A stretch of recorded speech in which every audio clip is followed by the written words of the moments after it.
Muy buenas tardes a todos los miembros de la comunidad. Estamos acá para hacer un análisis nuevamente de lo que pasó en esta semana y cómo podemos seguir desde el punto de vista de la macro, de la economía y, por supuesto, de nuestras decisiones de finanzas. Una semana compleja que empieza a cerrar con un cambio de tono quizás para el gobierno, más allá que me van a decir con el quilombo político que tiene cambio. Bueno, primero, punto positivo, pudo salir del quilombo de Adorni. No están hablando tanto del quilombo de Adorni.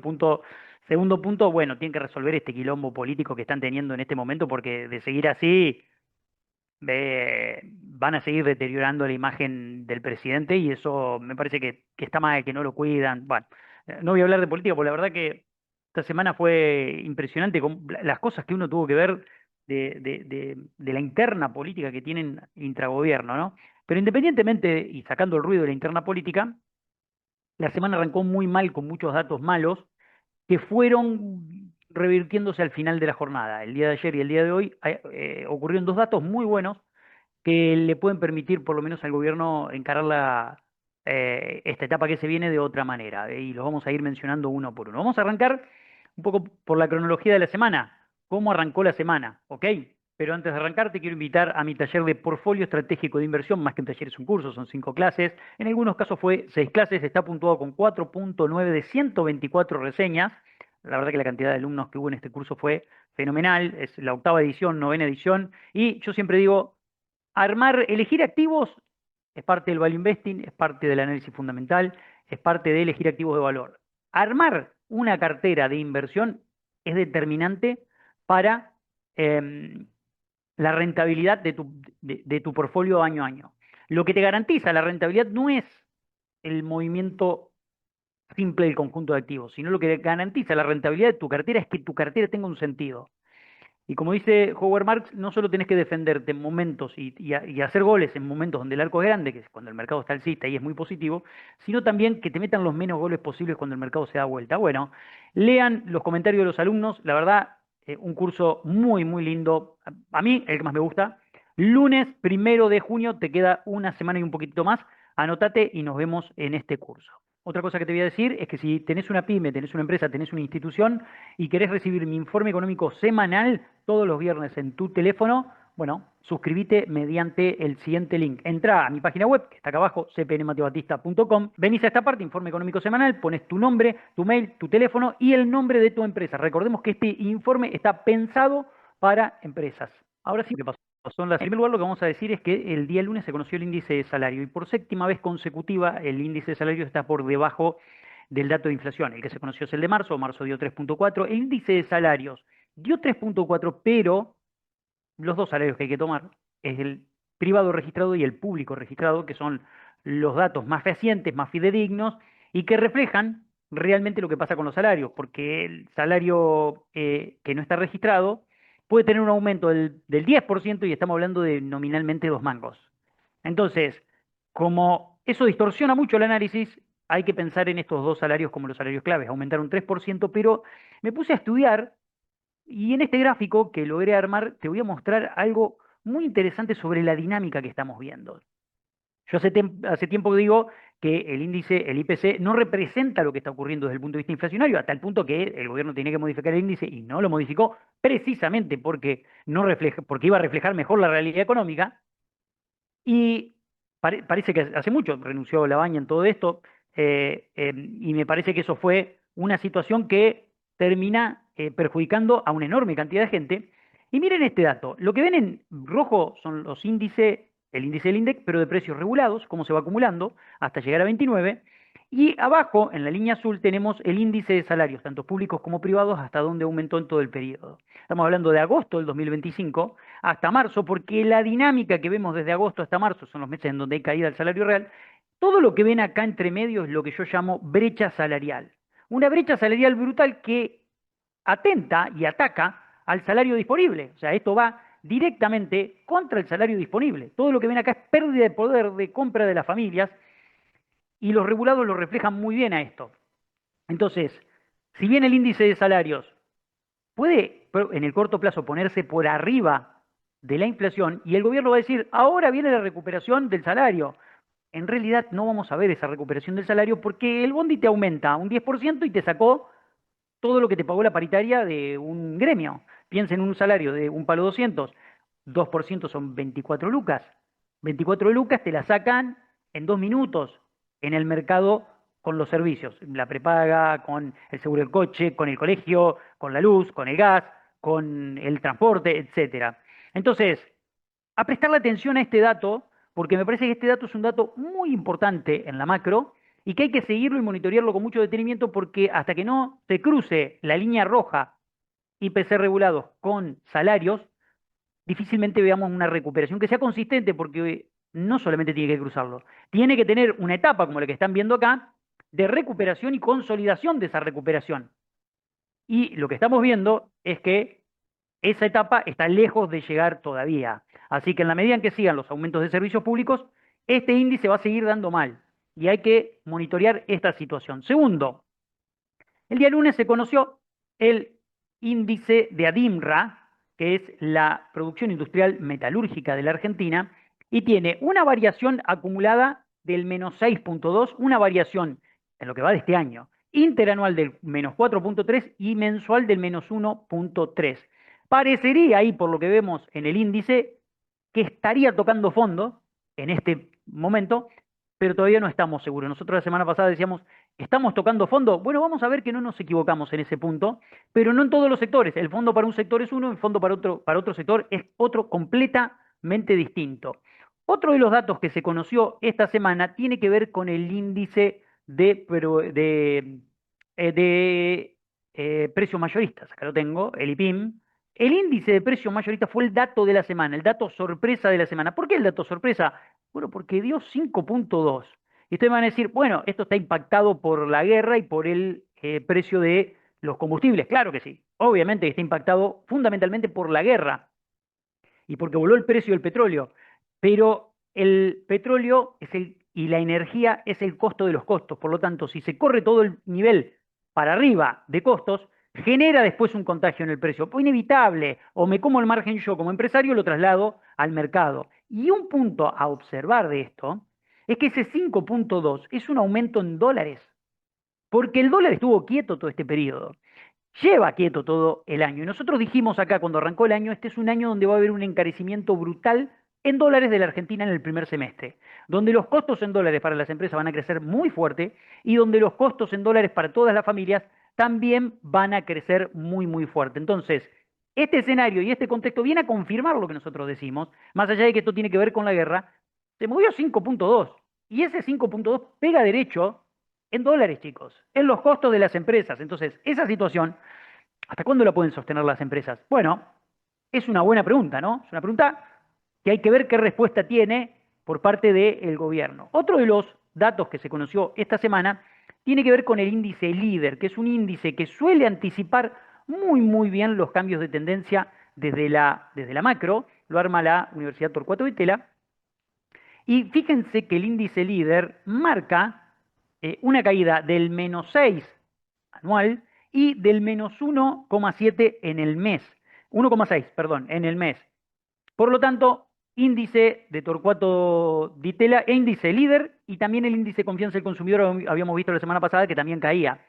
A partir de este mes que pasó, empezó a recuperar el índice de confianza del consumidor un poquitito, pero el índice líder está realmente muy, muy bajo y viene bajando fíjense de la fecha en la que está bajando. Voy a acercar un poquitito para que se vea mejor. Ahí. Esto está bajando desde febrero del 2025 que había hecho su pico máximo. El pico anterior había sido en la gestión de Alberto Fernández en 2021, salida de la pandemia. Después tuvimos un pico en junio del 2023, julio, ahí creo que fue cuando fue la elección. Después vino toda una caída brutal, llegó un pico y desde ahí no paró de bajar. Bueno, veremos a dónde está, porque este índice suele anticipar, esperemos que se dé vuelta, recesiones. Recesiones, es un índice que anticipa recesiones, así que, bueno, un índice a tenerle respeto, diría yo, ¿no? Otro de los puntos que se conoció esta semana es el récord de exportaciones. Récord de exportaciones de Argentina, récord de balanza comercial, viene acumulando Argentina. Fíjense, 2.700 millones de dólares de saldo comercial, exportaciones casi en 9.000 millones de dólares, importaciones en 6.200 millones de dólares. Fíjense cuánto aumentan las expo. Bueno, acá se ve bien en este gráfico de expo e impo la radiografía de lo que está pasando con la economía. ¿Por qué digo la radiografía de lo que está pasando con la economía? Porque cuando uno mira este gráfico, se da cuenta rápidamente que tenemos producción primaria 25% subiendo. Mayor cosecha, mejores precios, da una producción primaria, una exportación en niveles récord en este sentido. Manufactura de origen agropecuario 14,1, creciendo muy fuerte la manufactura de origen agropecuario. Combustible y energía creciendo 85%, 85% contra el mismo mes, marzo del año pasado. Y fíjense que combustible y lubricantes y energía cae 45% de las importaciones. ¿Qué es esto? Es una reversión de la matriz energética de Argentina, clarísima, y esa reversión de la matriz energética le juega brutalmente a favor. Es un viento de cola tremendo, un viento a favor tremendo que tiene el gobierno y que lo tiene que aprovechar porque exportás muchísimo con el sector energético y no importás como tenías que importar antes. Y también aumentó de manera significativa la manufactura de origen industrial. 43% aumentó la manufactura de origen industrial, que yo creo que este valor está atravesado por una cuestión estacional. ¿Qué pasó en marzo del año pasado? Recuerden, el gobierno estaba con el crawling peg al 1%, llega marzo, el Banco Central vendía dólares, vendía dólares, vendía dólares, vendía dólares, en abril mediados de abril hace el acuerdo con el FMI, toda la expectativa estaba puesta en que el gobierno iba a devaluar. Entonces, fue un momento muy crítico para el gobierno el mes de enero, de febrero y marzo. Por lo tanto, ese salto exportador que vemos ahora en marzo muy probablemente tenga que ver en el sector de manufactura de origen industrial con que se pisaron exportaciones en marzo del año pasado. ¿Ok? Bien, otro de los datos que se conoció, pero no quiero dejar de marcar algo, el saldo exportador que está teniendo Argentina es muy bueno. Argentina tiene una oportunidad enorme e histórica en sus manos, de la mano del sector agroexportador, de la mano del sector energético, de la mano del sector minero, que encima son espacios que siempre van a exportar si quieren. La única, siempre tienen mercado. No es que tienen que conseguir a alguien que les compre el producto. Siempre consiguen a alguien que les compre el producto. Lo único que articula es precio, porque es commodity. Entonces, al ser commodity, tiene precio conocido en Chicago y en consecuencia, todo lo que querés exportar lo podés exportar, no hay problemas. Ahora sí nos vamos a meter en dos cuestiones que me parecen muy importantes. El dato de inflación del mes de mayo, según ECOU, viene bien. Viene 2,1, o sea, el gobierno podría ganar 2 meses consecutivos de baja del proceso inflacionario. Y hay dos cosas que pasaron esta semana que no quiero perder de vista. Una es Caputo diciendo, el dólar, me voy a reunir con los contadores porque hay un problema con la ley de inocencia fiscal. Adhirió el 3% de monotributistas y autónomos que podían adherir. Nadie adhirió. ¿Y por qué no adhirió nadie? Porque nosotros lo dijimos acá. Y lo dijimos en Serrucho Económico. El problema de la ley es que te obliga para adelante estar adentro de un régimen en el cual tenés que pagar más. Entonces, vos podés blanquear, pero tenés que irte a un régimen simplificado de ganancias en el cual la gente lo quiere ir. Y el contador dice, che, mirá, no vayas acá. ¿Por qué? Y porque vas a pagar más. O le dice, mirá, anda acá, así blanqueás. Y el tipo dice, bueno, ¿cuánto me va a salir? Porque es la pregunta de todos. Entonces, cuando te digan, ¿cuánto te va a salir más plata? Bueno, no quiero. Y no se va a ir. Entonces, ahí hay un tema que me parece que lo tienen que articular. Y el otro tema son los bancos que dicen, che, ustedes están diciendo, no importa dónde viene la guita, pero el banco tiene normativa internacional que cumplir. Y como tiene normativa internacional que cumplir, no quiere meterse en quilombo. ¿Por qué? Porque se va este gobierno, viene otro, vos tenés que poner la firma en un expediente y después tenés un quilombo con ese expediente. Entonces nadie quiere poner la firma porque sos penalmente responsable de lavado de dinero si por tus manos pasó el lavado de dinero. Así que lo dijimos, nos decían no, que iba a pasar, era obvio que iba a pasar. Uno de los puntos más importantes también de la semana estuvo en dos cuestiones que voy a mostrar ahora. Una noticia mala, podríamos decir, y una buena. La mala es lo que dice Caputo acá. Miren esto. Caputo dijo, seguir generando superávit vía ajuste ya es muy difícil. Ahora buscamos aumentar la recaudación. Vamos a traducirlo. ¿Qué está diciendo Caputo en este mensaje? Que para mí es un mensaje para Milei o para el FMI, la verdad que no lo sé. Pero para uno de ellos dos. No es un mensaje para la gente. No creo que Caputo, ¿por qué le va a decir esto a la gente? Él le está diciendo a alguien esto. Yo creo que se lo está diciendo a Milei. Le está diciendo, mirá, necesitamos que la actividad económica recupere, así aumenta la recaudación, y como aumenta la recaudación, generamos superávit. Así, como estamos, no podemos seguir. No podemos seguir ajustando. Porque ya entró en la etapa del perro que se muerde la cola. Lo dijimos la semana pasada en este canal, lo dijimos en los informes. el esquema que está llevando adelante el gobierno es un esquema complejo. Es un esquema que si sigue ajustando, le va a volver a caer la actividad económica y al mismo tiempo se le va a resentir la actividad, le va a resentir la recaudación y va a tener que volver a ajustar. Cuando arrancó ese plan del gobierno de hacer ajustes, yo decía, hacen ajustes del gasto público, cae la actividad económica y bajan impuestos, todo el tiempo están bajando impuestos, esta economía siempre tiene que crecer al 5%, porque si no crece al 5% todo el tiempo, se cae el esquema. Pero es matemática, es básico, es 2 más 2, 4. O sea, no es muy difícil.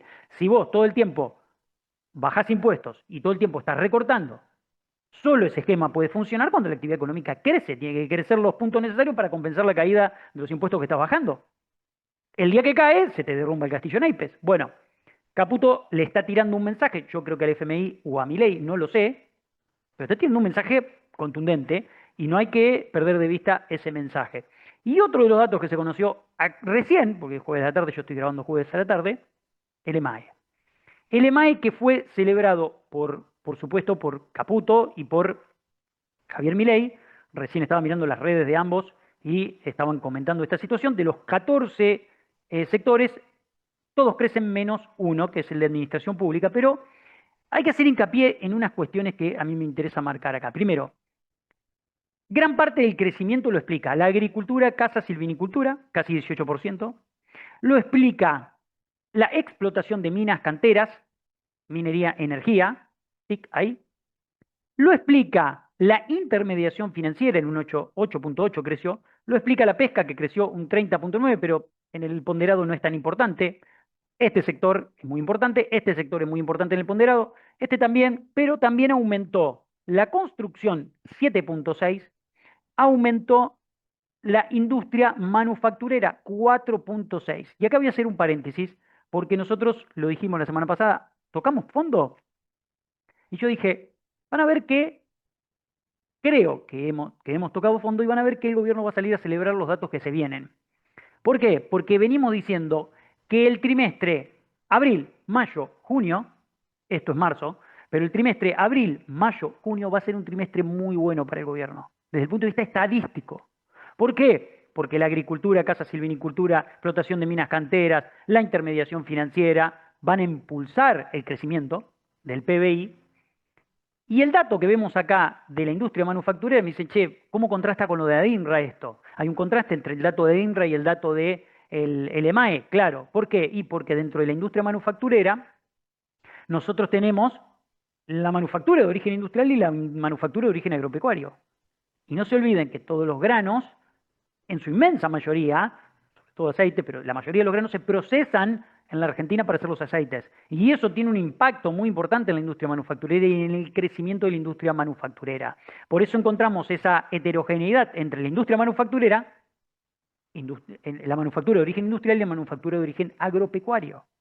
Acá no está dividido, pero en esa división lo notamos. Ahora, puede también que el impacto que estemos viendo en todos estos índices, con este crecimiento, por eso hay que esperar a abril para confirmar, a ver de cuál es, si encontramos pisos o si estamos en una recuperación como lo plantea el gobierno, ya ahora lo está planteando, hay que prestarle mucha atención a lo que pasó en marzo del año pasado, que fue un marzo muy complicado desde el punto de vista de la actividad económica porque el gobierno vendía dólares, iba a cambiar el esquema de crawling peg. Recuerden que estábamos en el crawling peg, que el dólar iba a ir a 900 y que el de PPP iba a ir a 600. De hecho, hay algunos economistas que hablan todavía de que iba a ir a 900. Y todo lo que esperaba el mercado era un salto cambiario. Y eso, toda esa expectativa estuvo entre febrero, pero más precisamente estuvo marzo y los primeros 15 días de abril. Por lo tanto, para mí, marzo y abril, desde el punto de vista del EMAE, va a dar muy bien. Y va a dar muy bien precisamente por esa cuestión.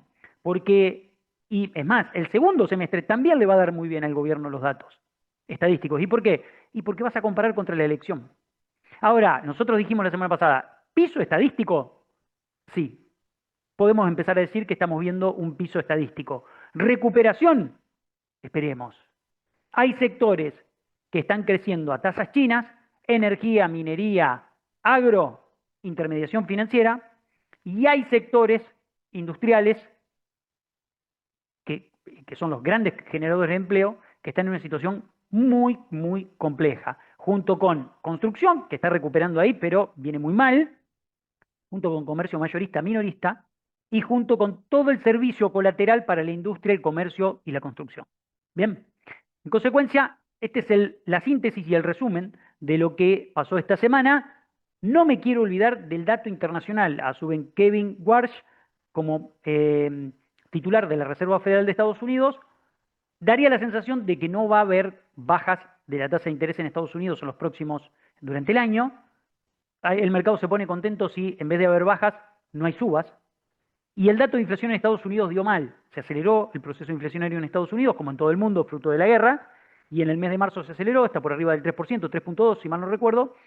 Y obviamente eso enciende las alarmas por si el nuevo presidente de la Reserva Federal decide tocar los tipos de interés. No obstante, los tipos de interés implícitos en los bonos norteamericanos largos subieron fuerte esta semana y eso es un indicador de la volatilidad que puede llegar a tener el mercado. Con una guerra que no se termina, que va a durar una semana y no se termina, y con un proceso inflacionario que está bastante acelerado en el mundo. Sería muy malo para la Argentina que ese proceso inflacionario en Estados Unidos se acelere y que al mismo tiempo de acelerarse decían subir la tasa de interés porque eso golpearía muy fuerte las expectativas que tiene Argentina de poder consolidar una baja sostenida del riesgo país.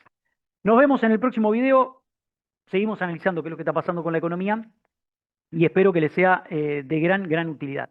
Gran abrazo y chau chau.